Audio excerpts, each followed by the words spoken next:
हेऊर गावचा चिंतामणी कहाणी त्याची लय लय जुनी.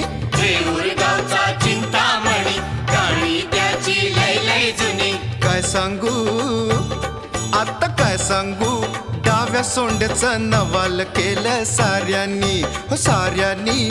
इस्तर याचा केला थोरल्या पेशव्यांनी, हो पेशव्यांनी. रमाबाईला अमर केलं वृंदावनी, हो वृंदावनी. जो चिंता हरतो मनातली त्यो चिंतामणी. भगताच्या